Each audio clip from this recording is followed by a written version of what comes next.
नमस्कार, स्वागत है आपका सेल डीजी न्यूज में। मैं कार्तिक अग्निहोत्री। आज हम एक ऐसे मुद्दे पर बात करेंगे जो बेहद ज़रूरी है। आधुनिक जीवन शैली में इंसान हर कुछ हासिल करने के लिए तमाम कोशिशें करता है, हर तरह हर क्षेत्र में काम करता है, लेकिन वह अपने शरीर को भूल जाता है। वजह कई ढेर सारी हैं। उन वजहों के बारे में हम बातचीत करेंगे। साथ में एक ऐसी भयावह बीमारी जो पैर पसारती जा रही है, वह है हृदय रोग। हिंदुस्तान में यदि बात की जाए, विश्व स्वास्थ्य संगठन की रिपोर्ट पर यदि गौर करें तो हिंदुस्तान में कम उम्र में भी कई ऐसे युवा हैं जो हृदय रोग से पीड़ित होने लगे हैं। कई ढेर सारे तमाम कारण हैं। उन कारणों पर चर्चा करने के लिए आज हमारे साथ हैं डॉक्टर पुष्पराज सिंह पटेल, जो जाने माने जबलपुर के ख्यातिलब्ध विशेषज्ञ चिकित्सक हैं। इन्होंने हिंदुस्तान में कई बड़े शहरों में भी अस्पतालों में सेवाएं दी हैं और वर्तमान में जबलपुर में शैलबी हॉस्पिटल में सेवाएं दे रहे हैं। डॉक्टर साहब, आपका बहुत बहुत स्वागत है सेल डीजी न्यूज़ में। आप कार्डियोलॉजिस्ट हैं। हृदय रोग के बारे में हम आपसे तमाम मुद्दों पर बात करेंगे। हृदय रोग की यदि बात की जाए तो ये किस तरह से भारत में यदि देखा जाए तो किस तरह से ये अपने पैर पसार रहा है और कौन से ऐसे कारण हो सकते हैं? नमस्कार। भारत को आज coronary capital of the world कहा जाता है। मतलब कि विश्व में सबसे ज़्यादा हृदय रोगियों की संख्या भारत में है। और जैसे कि पहले माना जाता था कि हृदय रोग ज़्यादा उम्र में होते, परंतु आज बहुत ही कम उम्र में हृदय रोगियों की संख्या बढ़ती जा रही। जो युवा यंग पेशेंट्स हैं वो भी सीने में दर्द की तकलीफ़ लेके आते हैं। आगे जांच की जाती है तो देखा जाता है कि उन्हें भी हार्ट डिजीज़ है। जो ज़्यादा उम्र में हृदय रोग होते हैं या हार्ट डिजीज़ होती है, हार्ट अटैक आते हैं, उनका प्रोग्नोसिस फिर भी बेटर है। मतलब उनके बचने की संभावना ज़्यादा दिख रही है। पर कम उम्र में जो हृदय रोगी सामने आ रहे हैं उनके कॉम्प्लिकेशन रेट बहुत ज़्यादा, उनको देखा गया है कि बहुत ज़्यादा ब्लॉकेज है और सर्जरी या एंजियोप्लास्टी या दवाओं की ज़रूरत पड़ती है। इसके जो प्रमुख कारण हैं इतने कम उम्र में हृदय रोग होने के लिए, एक तो जो जीवनचर्या बदल रही है कि सेडेंटरी लाइफ स्टाइल जिसे कहा जाता है, आराम तलब जीवन शैली, ज़्यादा एक्सरसाइज नहीं करना, ज़्यादा चलना फिरना नहीं करना, सुख सुविधा के साधन हर तरफ उपलब्ध हैं। घर से निकले गाड़ी से या कार में गए ऑफिस, वहाँ लिफ्ट से अपने ऑफिस में बैठे, बहुत तनावयुक्त काम रहता है, टेंशन वाला वर्क रहता है, जो कि खुद एक रिस्क फैक्टर है हृदय रोग, ब्लड प्रेशर, डायबिटीज़, मोटापा, ये सब बढ़ाने के लिए। फिर काम से अपने ऑफिस से वापस लौटे, टीवी देखते हुए खाना खाए और फिर आराम करते हुए सो गए। और इसमें आज एक नई चीज़ बढ़ गई है जो कि मोबाइल में भी बहुत ज़्यादा समय हमारा जाता है। और जो पहले एक्टिविटीज़ थी, चलना फिरना, बाज़ार जाना, घूमना फिरना, ये सब बहुत कम होती जा रही है। अब बिल्कुल सेडेंटरी होती जा रही लाइफ स्टाइल। दूसरा एक कारण है वो है धूम्रपान, स्मोकिंग ना केवल उस व्यक्ति को बीमार बनाता है जो कि धूम्रपान कर रहा है, बल्कि साथ ही उस व्यक्ति को भी बीमार बनाता है जो कि पास में खड़ा हुआ है, जिसे कि पैसिव स्मोकिंग कहते हैं। जहाँ तक उस स्मोकिंग का धुआं पहुंच रहा है, सिगरेट का धुआं पहुंच रहा है, उस व्यक्ति तक इसके हानिकारक प्रभाव भी पहुंचते हैं। और जितनी संभावना स्मोकिंग करने वाले व्यक्ति को हार्ट डिजीज़ होने की रहती है, उतनी संभावना पैसिव स्मोकिंग करने वाले व्यक्ति को भी रहती है। वो किस तरह के ऐसे उपाय हैं जिनको यदि शुरुआती जो लक्षण हैं, इनिशियली जो कैसे कोई मरीज है वह कैसे पहचाने कि उसे हृदय रोग हो सकता है या उस क्षेत्र में बढ़ रहा है, और उससे बचाव के लिए शुरुआत में ही वो प्रिकॉशंस ऐसे कौन से ले जिससे वह आने वाले समय में उसको जो घातक बीमारी है ना हो सके? हृदय रोग के शुरुआती लक्षण एक्सरसाइज या हैवी वर्क या मेहनत का काम करने पे आते हैं, जिनमें कि सबसे प्रमुख है चलने फिरने में सीने में दर्द या भारीपन या सीने में जलन होना, जो कि आराम करने से, रेस्ट करने से ठीक हो जाती है। दूसरा एक लक्षण होता है चलने फिरने में सांस फूलना या सांस लेने में तकलीफ होना, फिर आराम करने से ठीक हो जाती है। कुछ लोगों में ये दर्द सीने में बाएं हिस्से में होता है, किसी में ये दर्द गले में जलन के रूप में आता है, किसी में पेट में जलन के रूप में आता है। लेकिन अगर किसी को चलने फिरने में ये सब लक्षण बढ़ रहे हैं तो उसे गैस समझ के नेगलेक्ट नहीं करना चाहिए, नज़रअंदाज नहीं करना चाहिए। तुरंत डॉक्टर को दिखाना चाहिए ताकि नेसेसरी जांचें हों, और अगर गैस की परेशानी है तो वो भी सामने आ जाए, और अगर लगता है कि हार्ट से रिलेटेड परेशानी है तो वो शुरुआती स्टेज में पकड़ में आ जाए। आगे अगर परेशानी बढ़ती है तो जैसे कि जिसे कि हृदयाघात या हार्ट अटैक कहा जाता है, जिसमें कि बैठे बैठे या आराम करते समय अचानक से बहुत तेज़ सीने में दर्द होता है, पसीना आने लगता है, उल्टी की इच्छा होती है, सांस लेने में परेशानी होती है, ये सब हार्ट अटैक के लक्षण हैं जो कि 10 से 15 मिनट तक बने रहते हैं। अगर किसी को ऐसी तकलीफ़ महसूस हो रही है तो फिर जल्दी से जल्दी डॉक्टर के पास जाएं ताकि शुरुआत में इलाज मिल सके और जान बचाई जा सके। किसी भी एज में ये नहीं सोच सकते कि हार्ट प्रॉब्लम तो नहीं हो सकती, खास करके जो जैसा मैंने बताया कि युवा अवस्था में लगभग 25 से 35 वर्ष के व्यक्ति, इनमें बहुत तेज़ी से बढ़ती जा रही है ये बीमारी।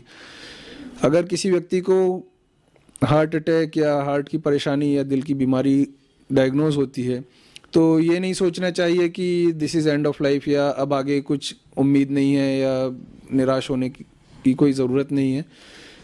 हार्ट प्रॉब्लम के साथ भी व्यक्ति लंबे समय तक स्वस्थ रह सकते हैं, नॉर्मल लाइफ स्टाइल अपना के नॉर्मल जीवन जी सकते हैं। केवल यह है कि उन्हें दवाइयाँ रेगुलर लेना पड़ेगा, कुछ डेली एक्सरसाइज करना है, खाने पीने में कुछ परहेज करना है, पर ये सब मॉडिफिकेशन करके व्यक्ति नॉर्मल कई सालों तक स्वस्थ रह सकते हैं। इसमें ऐसा नहीं है कि 2 साल या 5 साल ही लिमिटेड रहता है, 20 साल, 30 साल, 40 साल भी लोग स्वस्थ रहते हैं।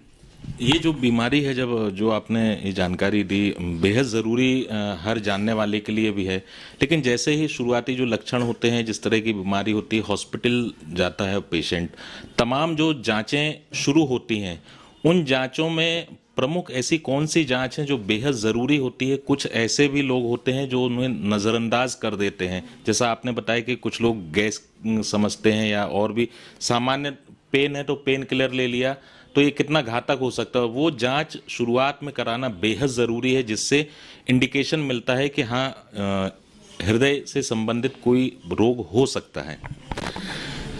इसमें 3 जांचें सबसे प्रमुख हैं। एक, अगर किसी व्यक्ति को बहुत तेज़ी से सीने में दर्द हो रहा है जो कि हृदयाघात का लक्षण है, यानी हार्ट अटैक आया किसी को, तो ईसीजी किया जाता है। तुरंत हॉस्पिटल जाएं, वहाँ पे ईसीजी किया जाएगा। अगर वो नॉर्मल निकलता है तो 1 घंटे बाद दोबारा रिपीट किया जाता है।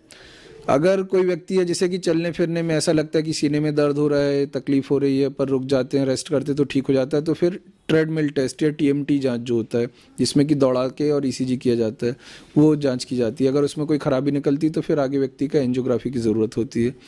तीसरा, कोलेस्ट्रॉल टेस्ट, ब्लड शुगर, ये जांचें हैं जो कि बताते हैं कि किसी व्यक्ति को आगे और क्या क्या कॉम्प्लिकेशंस हैं, क्या परेशानियां हो सकती हैं, इनसे रिलेटेड कितना संभावना है हार्ट डिजीज़ होने का। तो ये कुछ ऐसी जांचें हैं जो हर व्यक्ति को रूटीनली कराते रहना चाहिए। 30 वर्ष से ऊपर के व्यक्ति को treadmill test, blood sugar, lipid profile कराना चाहिए हर 5 साल में एक बार, और अगर इसमें कुछ एबनॉर्मेलिटी, खराबी निकलती है तो फिर प्रतिवर्ष रिपीट कराना चाहिए। जो खान पान भी है व्यक्ति का, चाहे वो हार्ट अटैक उसको हुआ हो या ना हुआ हो, किस तरह का खान पान भी उसको करना चाहिए ताकि आने वाले वक्त में इस तरह की कोई भी लक्षण ना उत्पन्न हो? खाने में फल एवं सलाद, इनका भरपूर मात्रा में उपयोग करना चाहिए। फलों में सारे फल, अगर कोई व्यक्ति डायबिटिक नहीं है, किसी को शुगर की बीमारी नहीं है, तो वो सभी प्रकार के फल, खास करके जो सीजनल फ्रूट्स हैं, मौसमी फल आते हैं, वो बहुत फ़ायदेमंद होते हैं। महंगे फल खाना ज़रूरी नहीं, बिही, अंगूर, अनार, पपीता, ये सब, केला, ये बहुत फ़ायदेमंद होता है। ऐसा ज़रूरी नहीं कि आप सेब लें या महंगे फल लें। जो सीजनल फ्रूट्स हैं वो बहुत फ़ायदेमंद हैं। सलाद में ककड़ी, मूली, प्याज, टमाटर, गाजर, ये सब खाने का आधा हिस्सा फल और सलाद से बनना चाहिए। ये न केवल कोलेस्ट्रॉल की मात्रा घटाते हैं बल्कि पेट की बीमारियों से भी स्वस्थ रखते हैं। आजकल एक तो बाईपास सर्जरी भी हो रही है, इसके अलावा एंजियोप्लास्टी भी होती है, तो इन दोनों में कितना बड़ा फर्क है और किस तरह से जो मरीज है उसे इसका फ़ायदा मिलता है? बेसिक लोगों के बीच में बहुत ज़्यादा इसमें कन्फ्यूज़न रहता है, हम क्या कराएं, बाईपास सर्जरी कराएं या एंजियोप्लास्टी कराएं, क्या बेहतर, किस एज के, किस तरह के मरीज के लिए क्या बेहतर होता है, ये जानना चाहेंगे। पहली चीज़ ये डिपेंड करता है कि जो एंजियोग्राफी हुई है उसमें कितने ब्लड वेसल्स में कहाँ कहाँ पे ब्लॉकेज हैं, कहाँ कहाँ पे रुकावट है। अगर किसी व्यक्ति को ट्रिपल वेसल डिजीज, तीनों खून की नलियों में रुकावट है, व्यक्ति को ब्लड शुगर है या उसका पहले अटैक आया है, हार्ट कमज़ोर है, तो इस तरह के मरीज़ों में बाईपास सर्जरी बेहतर है। लेकिन अगर केवल एक ही ब्लड वेसल में रुकावट है, एक जैसे तीन ब्लड वेसल्स होती हैं, तीन खून की नलियाँ होती हैं हार्ट को ब्लड सप्लाई करने के लिए, left anti descending LAD, left circumflex LCX और राइट कोरोनरी आर्टरी आरसीए। अगर एलएडी या लेफ्ट एंटी डिसेंडिंग आर्टरी में बीमारी है तो फिर ऐसे में बाईपास सर्जरी के रिजल्ट्स लॉन्ग टर्म में बेटर रहते हैं। तो मेनली ये डिपेंड करता है एंजियोग्राफी में क्या फाइंडिंग आई है, उसके हिसाब से आगे क्या मरीज़ को ज़रूरत है, तो डॉक्टर उस हिसाब से उचित परामर्श सलाह देते हैं और फिर उसके हिसाब से आगे करना चाहिए। कुछ केसेस ऐसे रहते हैं जहाँ की दोनों ऑप्शन रहते हैं, बाईपास सर्जरी और एंजियोप्लास्टी। तो मैं समझता हूँ कि इस प्रकार के केसेस में भी बाईपास सर्जरी बेटर रहता है लॉन्ग टर्म में, लंबे समय में बाईपास सर्जरी के रिजल्ट्स ज़्यादा अच्छे देखे गए हैं। एंजियोप्लास्टी की हम बात करें, कई तमाम तरह के जो हॉस्पिटल्स हैं, अलग अलग भ्रांतियां भी लोगों में हैं जो उसमें स्टंट डलते हैं। स्टंट की क्वालिटी को लेकर कई तरह लोगों में अलग अलग बातें होती हैं, उन कन्फ्यूज़न रहता है कौन से स्टंट होने चाहिए और क्या उनकी क्वालिटी, कैसे एक आम व्यक्ति, सामान्य व्यक्ति उसको जांच सके, थोड़ा ये जानकारी। स्टेंट अभी जो प्रेजेंटली अवेलेबल हैं इसमें तीन किस्म के हैं, तीन प्रकार के हैं। एक कहलाता है बेयर मेटल स्टेंट, मतलब कि केवल मेटल है। दूसरा होता है ड्रग इल्यूडिंग स्टेंट, मतलब कि स्टेंट है और उसमें दवा लगी हुई है, कीमोथेरेप्यूटिक ड्रग, कैंसर की दवा रहती है उसमें। तीसरा है जो बायो एब्जॉर्बल स्टेंट की, जो समय के साथ साथ स्टेंट घुल जाता है। मेनली ये तीन प्रकार के हैं। बेयर मेटल स्टेंट का उपयोग बहुत कम होता जा रहा है, अब ना के बराबर हो गया, बहुत ही कम केसेस में उसकी ज़रूरत पड़ती है। ड्रग इल्यूडिंग स्टेंट और बायो एब्जॉर्बल स्टेंट जो कि घुल जाता है, इनके अभी रिजल्ट कंपेरेबल है, मतलब कि लॉन्ग टर्म में इनके रिजल्ट्स लगभग बराबर हैं। बायो एब्जॉर्बल स्टेंट अभी रिसेंटली कुछ समय पहले ही आया है, तो इसके लॉन्ग टर्म के रिजल्ट्स अभी भी ड्रग इल्यूडिंग स्टेंट से बेटर नहीं कहे जा सकते। दूसरी बात जो है कि अलग अलग कंपनीज़ के, अलग अलग इंडियन कंपनी है या फॉरेन की कंपनी है, कम कीमत वाला है या ज़्यादा कीमत वाला है। स्टेंट में आगे जो मेन कॉम्प्लिकेशन होते हैं, आगे जो दो परेशानियां हो सकती हैं, मुख्य परेशानियां दो तरह की होती है। एक होती है कि इसके अंदर कभी कभी खून जम जाता है, ब्लड क्लॉट हो जाता है, जिसे कहा जाता है स्टेंट थ्रोम्बोसिस। दूसरी परेशानी होती है, स्टेंट जो है एक्चुअली स्प्रिंग के जैसी एक चीज़ होती है, समझ लीजिए। स्प्रिंग के जो बीच का स्पेस है, वहाँ से बीच बीच में से मांसपेशियाँ बढ़ के और फिर रास्ते को फिर से सकरा कर सकती हैं, जिसे कि इन स्टेंट रीस्टोनोसिस कहा जाता है। ये दो तरह के कॉम्प्लिकेशन होते हैं और जो जितने भी कंपनीज़ के स्टेंट उपलब्ध हैं, जो भी हैं, उनमें जो आजकल प्रचलन में, सब में ये कॉम्प्लिकेशन रेट लगभग बराबर है। केवल 1-2% का अंतर कहा जा सकता है कि किसी कंपनी का 90% है, किसी का 89 है, किसी का 91 है। पर ऐसा बहुत डिफरेंस नहीं है कि किसी कंपनी में 50% है और किसी में 100% है, यानी सफलता का रिस्क। ये जो 5 से 10% कॉम्प्लिकेशन रेट है, ये सारे कंपनीज में लगभग बराबर है, प्रैक्टिकली बराबर। और अगर किसी व्यक्ति में ये होता है तो उस व्यक्ति के लिए 100% है, भले ही कितना भी महंगा स्टेंट लगाए, उसमें भी ये देखा जाता है। और सस्ते स्टेंट जो यूज़ हो रहे हैं, जो इंडियन कंपनीज़ के उपयोग में आ रहे हैं, उनमें भी देखा गया है कि ऐसा बहुत कॉमन नहीं है। तो मेरा मानना है कि भारत के जो फाइनेंशियल प्रोफाइल को देखते हुए इंडियन कंपनीज़ का जो कम रेट का है वो भी अच्छा काम करता है। और अभी कुछ ही समय में स्टेंट को ड्रग कंट्रोल अथॉरिटी के अंदर ले लिया जाएगा, जिससे कि उसकी कीमतों में अपने आप सारे बराबर हो जाएंगे, सबकी कीमत बराबर हो जाएंगी, तो सारे कंपनीज के स्टेंट सभी मरीजों के लिए उपलब्ध रहेंगे। ये आपने एक बहुत बेहतर जानकारी दी है मरीजों के लिए भी, और जो देखने वाले लोग हैं कि ड्रग कंट्रोल अथॉरिटी के अंडर में आ जाएंगे। इसके अलावा जो बाईपास सर्जरी है, जबलपुर जैसे शहर की हम बात करें, जबलपुर में भी आप जिस हॉस्पिटल में सेवाएं दे रहे हैं, नंबर 1 का हॉस्पिटल है, तमाम तरह की सुविधाएं भी, और भी कुछ हॉस्पिटल्स हैं। लोगों में एक सोच भी जो है वो पहले जैसी नहीं है, वो दूसरे शहरों का रुख करते हैं। जबलपुर से लगा हुआ नागपुर है, बॉम्बे है, पूना है, या और भी। क्यों ऐसा लोगों के मन में है, और क्या लोगों को भरोसा करना चाहिए? जबलपुर के हॉस्पिटल्स हैं, सारी जो टेक्नोलॉजी आपकी बाहर नागपुर में, पुणे में या बॉम्बे में है, जबलपुर में भी हॉस्पिटल्स में है, आप भी जहां पर सेवाएं दे रहे हैं, किस तरह से है कि लोग बाहर न जाके यहाँ पर ही उनको उतने जितना एक्सपेंस वहाँ होगा उतने में ही यहाँ पे भी इलाज मिल जाएगा? देखिए, यहाँ आने के पहले मैं मुंबई में और हैदराबाद में अपनी सेवाएं दे चुका हूँ। मुंबई में ब्रीच कैंडी हॉस्पिटल में, हैदराबाद में किम्स हॉस्पिटल में, नारायण हृदयालय में। तो हार्ट से रिलेटेड जो मशीनरीज वहाँ पे उपलब्ध थी, उन हॉस्पिटल्स में उपलब्ध थी, वही मशीनरीज जैसे कि कैथ लैब है यहाँ, जी कंपनी की है, अमेरिकन कंपनी की है। स्टेंट यूज़ होते हैं, इंटरनेशनल कंपनी के हैं। जो भी टेक्नोलॉजी है, सब इंटरनेशनल स्टैंडर्ड्स की चीज़ें। तो अब वही टेक्नोलॉजी जो बाहर के शहरों में थी, जो पहले नहीं थी, वो सब चीज़ें यहाँ पे उपलब्ध है। पहले नर्सिंग होम्स का ज़माना था, तो सारे डॉक्टर्स एक छत के नीचे नहीं मिल पाते थे, बट अब कॉर्पोरेट हॉस्पिटल्स का ज़माना है, तो सारे डॉक्टर्स एक ही हॉस्पिटल में उपलब्ध रहते हैं, ताकि अगर किसी मरीज़ को दूसरे डॉक्टर की ज़रूरत है तो जल्दी से जल्दी उनका परामर्श हो जाए और वो बीमारी जल्दी से जल्दी कंट्रोल में आ जाए।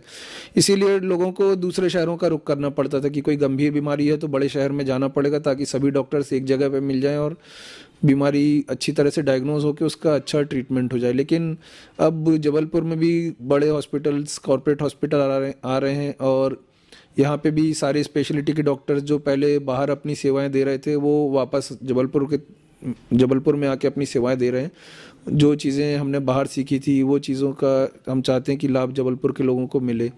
वो टेक्नोलॉजी, वो सेवाएं हम यहाँ पे दे रहे हैं। और अब बाहर से भी मरीज़ यहाँ पे आ रहे हैं। हमारे यहाँ पे जैसे डॉक्टर विक्रम शाह हैं, जो नी ट्रांसप्लांट सर्जन है, वो महीने में एक बार अहमदाबाद से यहाँ पे आते हैं। तो उनके लिए सर्जरी कराने झारखंड, बिहार, उत्तर प्रदेश, दिल्ली, यहाँ से मरीज़ जबलपुर में आते हैं। जबकि कभी ऐसा नहीं सोचा गया था कि दिल्ली से कोई मरीज़ ऑपरेशन कराने के लिए जबलपुर में आएगा। लेकिन अब लोगों का भरोसा बढ़ रहा है, तो यहाँ पे भी लोग रुक रहे हैं, ट्रीटमेंट करा रहे हैं और स्वस्थ होकर जा रहे हैं, और उन्हीं के थ्रू दूसरे मरीज़ भी आ रहे हैं हमारे पास में।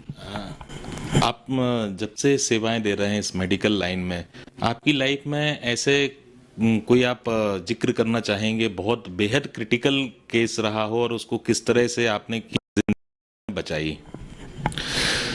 देखिए, हार्ट के मामले में तो हर केस क्रिटिकल रहता है। अगर थोड़ा भी लापरवाही हुई या ध्यान नहीं दिया, या कभी कभी बीमारी के कारण भी मरीज़ की जान जा सकती है। तो मैं कितना भी स्टेबल दिखे पेशेंट, लेकिन मैं उसको उतना ही सीरियस मान के चलता हूँ जितना कोई कॉम्प्लिकेशन किसी केस में हो सकता है, या कोई केस जितना सीरियस हो सकता है, मैं सारे कॉम्प्लिकेशन कंसीडर करके ही उसका ट्रीटमेंट करता हूँ। ऐसे बहुत सारे केस आए जो लगे कि इनका बचना मुश्किल है, लेकिन भगवान की दया से और जो हमारा टीम वर्क था, उसके कारण मरीज़ों की जान बचाई जा सकी और मरीज़ स्वस्थ होके गए और अभी फॉलोअप में भी आ रहे हैं। कितने ऑपरेशंस अभी तक आपने किए होंगे जहाँ जहाँ भी आप रहे हैं? कितना ऐसा वो रहा?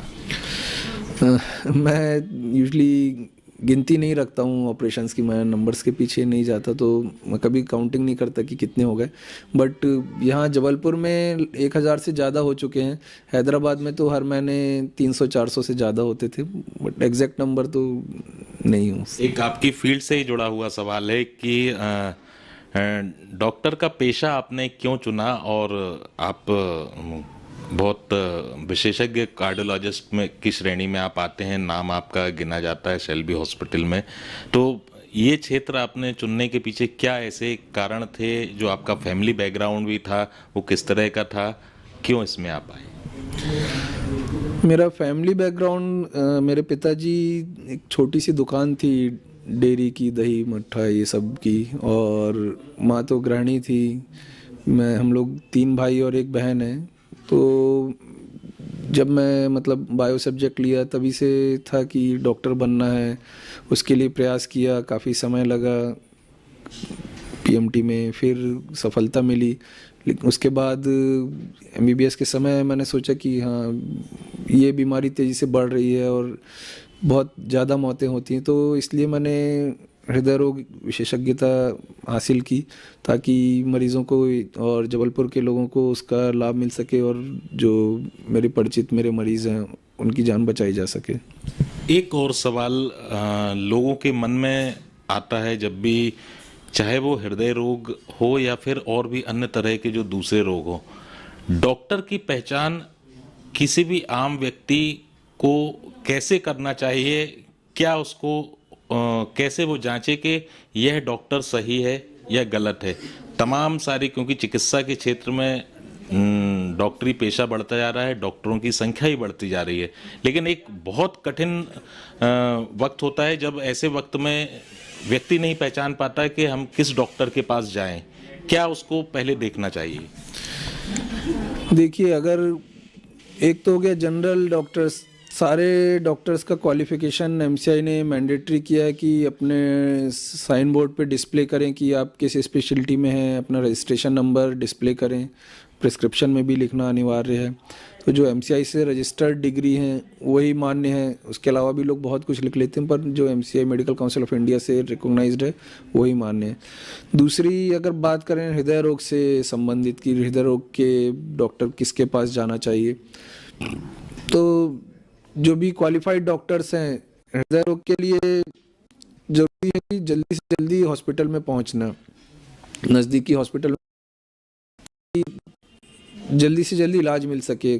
कई अस्पतालों में सुविधाएं उपलब्ध नहीं रहती, पूरी सुविधाएं उपलब्ध नहीं रहती, लेकिन अगर किसी व्यक्ति को हार्ट अटैक आया है और सही समय पे 3 घंटे का समय कहा जाता है गोल्डन पीरियड जो है, अगर 3 घंटे के अंदर डायग्नोज होके और खून पतला करने वाला इंजेक्शन या थ्रोम्बोलाइटिक ड्रग वो इंजेक्शन लग गया तो उसका रिजल्ट एंजियोप्लास्टी के रिजल्ट के बराबर रहता है।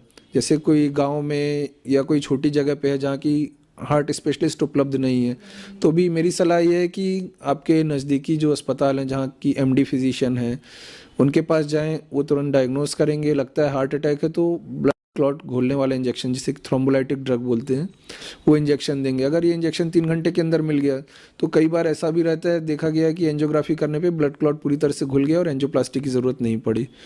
तो अगर सही समय पे इलाज मिलना ज़रूरी है। अगर लगता है ट्रैवल टाइम 1 घंटे से ज़्यादा है कि बड़े अस्पताल तक पहुंचने में 1 घंटे से ज़्यादा लगेगा, तो नज़दीकी हॉस्पिटल में जाएं, वहाँ पे प्राथमिक उपचार लें और फिर उसके बाद बड़े अस्पताल में जाएं। बहुत बेहतर जानकारी दी, क्योंकि आपकी आवाज़ ग्रामीण इलाकों में भी पहुंच रही है, सेल न्यूज़ काफ़ी ग्रामीण इलाकों में भी है। इसके साथ में जो क्षेत्र है, चिकित्सा का क्षेत्र है, हृदय रोग से संबंधित जो विश्व स्वास्थ्य संगठन ने भी एक ताज़ा रिपोर्ट दी थी जिसमें कहा था कि 2030 तक 34 से 40% मौतें हृदय रोग से हो सकती हैं। अब जो वर्तमान में जो जीवन शैली है, आपाधापी भाग दौड़ भरा दिनचर्या रहता है, प्रमुख रूप से क्या लोगों को आप संदेश देना चाहेंगे कि इस तरह की बीमारियों से वो बचें और कोशिश करें कि वो स्वस्थ रहें, दूसरे लोगों को भी स्वस्थ रहने के लिए प्रेरित करें? मैं आपके माध्यम से कुछ मैसेज पहुंचाना चाहता हूं। एक तो खाने पीने में परहेज, ज़्यादा तेल मसाले वाली चीज़ों उपयोग ना करें, फल एवं सलाद भरपूर मात्रा में लें। दूसरा, एक्सरसाइज प्रतिदिन 30 मिनट अपने लिए निकालें, 30 मिनट तेज़ पैदल चलें, ब्रिस्क वॉक करें। ये ज़रूरी नहीं कि जिम जाएं या दौड़ लगाएं, केवल तेज़ पैदल चलना या साइकिलिंग करना ही अपने आप को स्वस्थ रखने के लिए सफिशिएंट है। तीसरा है स्मोकिंग या धूम्रपान से बचें। आपका कोई मित्र अगर स्मोकिंग करता है तो उसे भी मना करें स्मोकिंग करने के लिए। चौथा, अगर आपको या आपके परिजनों को किसी को ब्लड प्रेशर, ब्लड शुगर या हार्ट डिजीज़ है तो उसकी दवाइयाँ उचित मात्रा में लेते रहें। रेगुलर डॉक्टर के पास चेकअप के लिए जाएं ताकि बढ़ते हुए ब्लड प्रेशर या ब्लड शुगर के साथ में उसकी डोज एडजस्ट की जा सके। और अगर किसी की शुगर या ब्लड प्रेशर बढ़ा हुआ है तो और वो दवा ले रहा है लेकिन कंट्रोल में नहीं है तो ये दवा ना लेने के बराबर है। तो दवाइयाँ सही मात्रा में लेना भी ज़रूरी है। ये कुछ ऐसी चीज़ें जिन्हें अपना के आप हार्ट डिजीज़ का जो कॉम्प्लिकेशन है वो सब कम कर सकते हैं। जो इसमें जो भी इस तरह के पेशेंट्स होते हैं, कुछ दवाएं ऐसी होती हैं, क्या उनको ताउम्र लेना होता है? जैसे एस्कोप्रिन हो गया खून पतला करने की, और भी कुछ दवाएं, क्या वजह है कि उनको जीवन भर उनको लेना ही होगा? यदि बीच में गैप करता है कोई ये पेशेंट तो और किस तरह के कॉम्प्लिकेशन भी आ सकते हैं? लोगों को इसमें सावधान रहना चाहिए।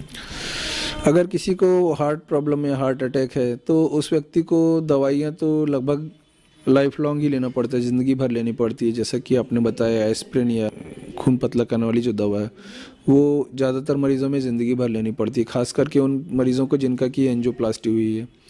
अगर किसी को बाईपास सर्जरी हुई है और ऐसा लगता है कि एस्प्रिन से कॉम्प्लिकेशन हो रहे हैं तो उस रोका जा सकता है। लेकिन अगर किसी की एंजियोप्लास्टी हुई है और एस्पिरिन रोकते हैं तो फिर जैसा बताया मैंने आपको कि खून जमने का कॉम्प्लिकेशन वो हो सकता है। तो अगर किसी को हार्ट प्रॉब्लम है तो दवाइयाँ तो उन्हें रेगुलरली लेनी पड़ेंगी हमेशा ज़िंदगी भर, लेकिन दवाओं को अपने जीवन का एक हिस्सा समझ के, उसे एक बीमारी का रूप ना समझ के जीवन का एक हिस्सा समझें और रेगुलरली लें तो आप हमेशा स्वस्थ रहेंगे।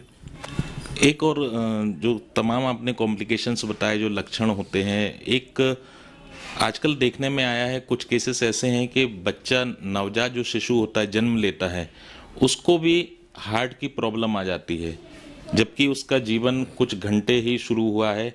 क्या ऐसे रीजंस होते हैं और लोगों के मन में जो अलग अलग तरह की जो बातें होती हैं उसको थोड़ा आप क्लियर करें। बच्चों में, नवजात बच्चों में जो हार्ट डिजीज़ होती है दूसरे प्रकार की है, जिसे कि कॉमन भाषा में कहा जाता है दिल में छेद होना। जो दिल का विकास होता है गर्भ के अंदर, तो कभी कभी दिल के अंदर 4 चैम्बर होते हैं, उनके बीच में खून एक कमरे से दूसरे कमरे में जाए वापस ना आए, वॉल्व होते हैं। खून मिक्स ना हो तो उसके लिए दीवार होती है, सेप्टम होते हैं। तो कभी कभी जो ये सेप्टम है इसमें छेद हो जाता है या ये पूरी तरह से विकसित नहीं हो पाता तो छेद रह जाता है। तो ये बच्चों में जो है, ये बड़ों में जो हार्ट डिजीज़ होती है जिसे कि कोरोनरी आर्टरी डिजीज़ बोलते हैं, ये उस बीमारी से अलग है और इसका इलाज केवल सर्जरी ही होता है। जो अगर बच्चों में है तो सर्जरी ज़्यादा कॉमन है उस बीमारी के लिए। डिपेंड करता है कि कहाँ पे है छेद, उस हिसाब से उसका इलाज की ज़रूरत होती है। क्या कुछ प्रिकॉशंस हो सकते हैं क्या, जो नव दंपतियां होती हैं, क्या है ऐसा कुछ? इसके प्रिकॉशन के लिए जैसे ही गर्भधारण होता है तो फोलिक एसिड, आयरन, ये सब दवाइयाँ सही समय पे शुरू करना चाहिए। कोई जैसे कि पेन किलर हैं ये कम मात्रा में उपयोग करें। दूसरी दवाइयाँ जो प्रेगनेंसी के दौरान मना है वो ना यूज़ करें। ये सब चीज़ें ऐसी हैं जो कंजेनाइटल हार्ट डिजीज़ या जो जन्मजात हृदय रोग हैं इनके कॉम्प्लिकेशन बढ़ाते हैं। बहुत बहुत धन्यवाद पुष्पराज जी। ये हमारे जाने माने विशेषज्ञ डॉक्टर हैं पुष्पराज पटेल। हिंदुस्तान के तमाम बड़े शहरों में, अस्पतालों में उन्होंने सेवाएं भी दी। वर्तमान में जबलपुर में शेल्बी हॉस्पिटल में अपनी विशेषज्ञता का वहाँ पर जौहर भी दिखा रहे हैं और बेहद क्रिटिकल जो केसेस होते हैं उनको तो डील करते ही हैं, और जो सामान्य भी हृदय रोग से पीड़ित कोई मरीज आता है उसको भी उतनी लगन और तमन्ना से केस को डील करते हैं, उन्हें उपचार देते हैं और एक नई जिंदगी देने का काम भी कर रहे हैं। जिस तरह जिंदगी अपनी जीवन शैली अलग अलग रूप में, अलग अलग ढंग में जिस तरह लोग बदलते जा रहे हैं, लोगों को ज़रूरी है कि वह स्वस्थ रहने के लिए जो तमाम तरह की जो इस तरह के लक्षण प्रतीत होते हैं वो सचेत हों और फौरन डॉक्टर के पास जाएं। खुद डॉक्टर बनने की कोशिश ना करें और अपनी दिनचर्या में भी सुधार लाएं। शायद आपको आने वाले वक्त में इस तरह की जो हृदय रोग या और अन्य दूसरी तरह की जो गंभीर बीमारी है उससे पीड़ित नहीं होना पड़ेगा। ज़रूरी है विशेषज्ञ डॉक्टर की सलाह लेने की भी ज़रूरी है, जो बेहतर हॉस्पिटल जहां पर सारी सुविधाएं हैं वहां पर जाने की भी है। आज के लिए बस इतना ही। आने वाले वक्त में हम एक बार फिर आपके सामने हाजिर होंगे और नए किसी एक बड़े मुद्दे के साथ सामने आएंगे। नमस्कार।